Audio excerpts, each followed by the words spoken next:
Caro Presidente da APBB, Dr. Paulo Carmona, caros oradores e participantes, minhas senhoras e meus senhores. Gostaria, antes de mais, de agradecer o convite que me foi dirigido para este encontro organizado pela Associação Portuguesa de Produtores de Biocombustíveis, que se assume como um importante fórum de reflexão e de partilha de conhecimento dos setores biocombustíveis em Portugal. Os temas que foram aqui discutidos,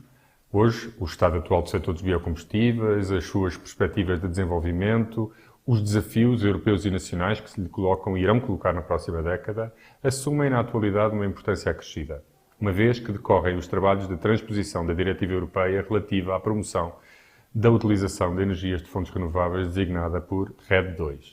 Este é, assim, um momento certo para discutir estas temáticas, considerando, entre outros, a alteração dos critérios de sustentabilidade das matérias-primas usadas na produção de biocombustíveis,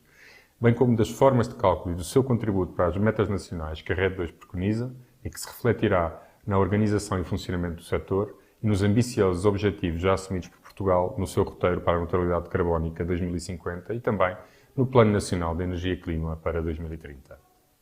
Portugal assumiu o objetivo de atingir a neutralidade carbónica até 2050, simultaneamente reconhecendo e assumindo de forma clara o desafio da transição energética com o objetivo de reduzir as suas emissões de gases com efeito de estufa, apostando numa economia que sustenta nos recursos endógenos renováveis e que utiliza os recursos de forma eficiente.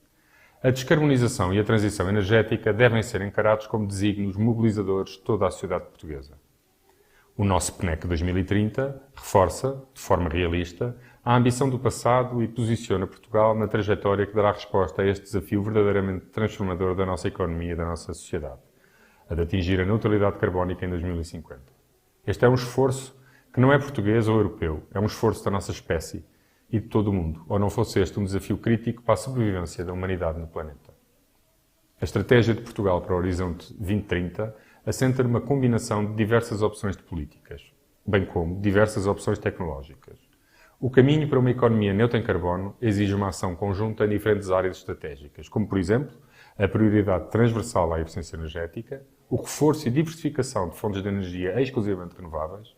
o aumento da eletrificação dos consumos, a promoção de gases renováveis e do hidrogênio, a descarbonização do setor dos transportes, o reforço e modernização de infraestruturas, a reconfiguração e digitalização do mercado, o incentivo à investigação e inovação, entre outros. Propomos, desde logo, atingir uma incorporação de 47% de fontes renováveis no consumo final de energia em 2030. Portugal, por importar todo o petróleo, gás e carvão que consome, tem a obrigação de ser ambicioso na descarbonização da economia, logo na sua dependência de combustíveis fósseis, e ir além daquilo que é o mínimo que nos é exigido pela Comissão Europeia. Esta substituição de importações por recursos endógenos renováveis conduzirá ao crescimento da economia com mais e melhor emprego, o que tornará o processo da transição energética mais fácil e justo para todos os portugueses. Para concretizar esse objetivo, é crucial a descarbonização do setor dos transportes, tendo Portugal definido uma meta de 20% de cota de energia proveniente de fontes renováveis no setor dos transportes já para a próxima década. O setor dos transportes é um daqueles com maior peso em termos de emissões nacionais de gases de efeito de estufa, representando 25% total das emissões, sendo a próxima década crítica para a mudança de paradigma neste setor prioritário na transição energética. Os combustíveis fósseis tradicionais irão ser progressivamente substituídos por eletricidade renovável, biocombustíveis avançados,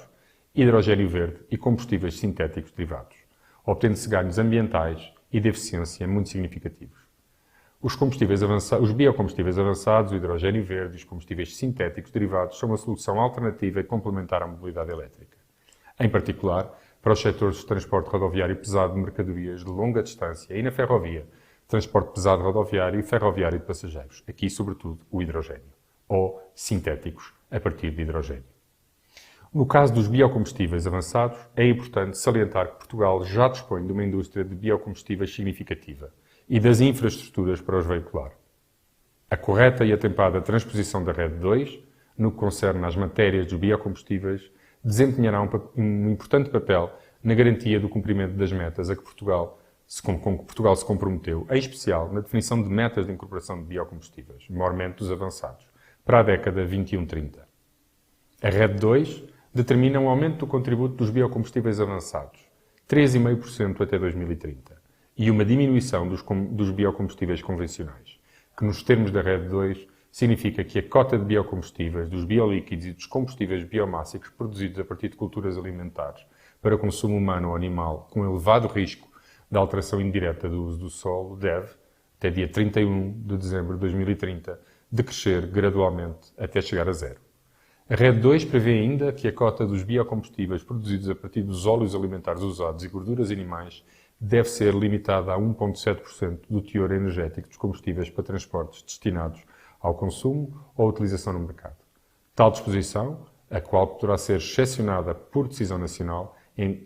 encontrando-se em cuidadosa avaliação, dado a situação nacional e o papel indireto que este cluster do biodiesel tem na cadeia de valor alimentar, para que não se criem desequilíbrios no curto prazo neste setor. Gradualismo, portanto, será a nossa aposta.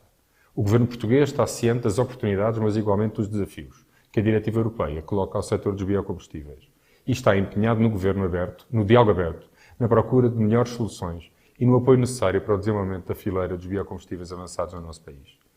Este processo só terá sucesso com o envolvimento dos principais atores no mercado. A estratégia nacional tem passado pela incorporação de biocombustíveis nos combustíveis convencionais, dentro dos limites das suas especificações técnicas e aproveitando as infraestruturas já existentes para esses combustíveis convencionais. No entanto, a aposta em soluções locais para a utilização de biocombustíveis avançados, de biometano, hidrogênio e de combustíveis sintéticos derivados, quer no estado puro, quer em considerações elevadas de combustíveis fósseis, passará, entre outros, pela promoção da instalação de postos de abastecimento de combustíveis líquidos e gasosos 100% renováveis, particularmente em frotas de transporte público, serviço municipal e frotas. Dar-se-á preferência a locais próximos das instalações de produção dessas alternativas renováveis e, preferencialmente, em projetos associados ao aproveitamento de biomassas residuais ou com pouco valor económico. Minhas senhoras e meus senhores, Portugal procura uma trajetória de crescimento sustentável assente num modelo de desenvolvimento mais competitivo e resiliente, com menor consumo de recursos naturais e energéticos e que, ao mesmo tempo, gere novas oportunidades de emprego, de criação de riqueza, de investimento e de reforço do conhecimento. Portugal está profundamente empenhado na transformação estrutural do seu modelo de desenvolvimento, procurando, dessa forma, criar condições para uma maior coesão e convergência no contexto europeu. O caminho é longo e requer um investimento coerente nas formas mais eficientes e eficazes de reduzir a nossa dependência energética. Promover o bem-estar da sociedade, a competitividade da economia, a criação de emprego, mais e melhores salários, defender o ambiente e proteger as populações dos efeitos adversos das alterações climáticas, é este o nosso objetivo. A descarbonização e a transição energética devem, portanto, ser encarados como catalisadores para a mudança e a melhoria das nossas vidas. São oportunidades e não um fardo. Esta é uma grande oportunidade estratégica para o país, que implica a mobilização de todos os stakeholders, dos cientistas aos investigadores, dos empresários aos investidores, das organizações de defesa do ambiente aos consumidores, dos trabalhadores aos sindicatos e até ao cidadão comum, todos juntos e alinhados com os desafios do futuro, convergindo para o mesmo objetivo. Só assim conseguiremos vencer. É preciso um enorme esforço coletivo para estruturar e implementar uma transição energética que potencie, mobilize e otimize o tecido industrial, tecnológico e científico nacional para agarrarmos as oportunidades do presente que, bem exploradas, nos darão um futuro melhor de que queremos fazer parte. E faremos, podem ter a certeza. Muito obrigado.